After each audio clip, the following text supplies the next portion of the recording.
అందరికీ హాయ్ అండి. నేను ఎప్పటినుంచో వెళ్ళాలనుకునే ఈ ప్లేస్‌కి అయితే నేను వెళ్ళాను. అదేంటంటే ఐకియా. హైదరాబాద్‌లో ఎన్నో సంవత్సరాల నుంచి ఉంటున్నా గానీ, ఎప్పుడు చూద్దామన్నా గానీ కుదరలేదనమాట. ఫైనల్‌గా అయితే నేను వెళ్ళడం జరిగింది. మనం ఇక్కడున్న వస్తువుల్ని కొనలేకపోవచ్చు. మన బడ్జెట్ సరిపోకపోవచ్చు. కానీ ఒక మంచి ఎక్స్‌పీరియన్స్ అయితే వస్తుందండి.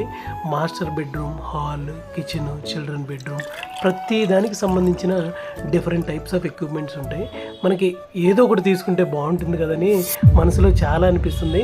కానీ ఇక మన ఆర్థిక సామర్థ్యాన్ని బట్టే మనం ముందుకెళ్ళగలం. మీరెప్పుడైనా ఐకియాకి వెళ్ళారా? లేదా వెళ్ళాలనుకున్నారా? వెళ్తే మీకు అక్కడ ఏం నచ్చిందనే విషయాన్ని ఖచ్చితంగా కామెంట్ బాక్స్‌లో అయితే కామెంట్ చేయండి. ఒకవేళ ఇప్పటివరకు వెళ్ళకపోతే ఖచ్చితంగా ఒకసారి విజిట్ చేసే ప్రయత్నం అయితే చేయండి. చాలా మంచి ఎక్స్పీరియన్స్ అయితే అవుతుంది. మీరు మన ఛానల్‌ని కొత్తగా చూసేవారైతే మన ఛానల్‌ని సబ్స్క్రైబ్ చేయండి. ఈ వీడియో నచ్చితే మీ ఫ్రెండ్స్ అండ్ ఫ్యామిలీకి షేర్ చేయండి.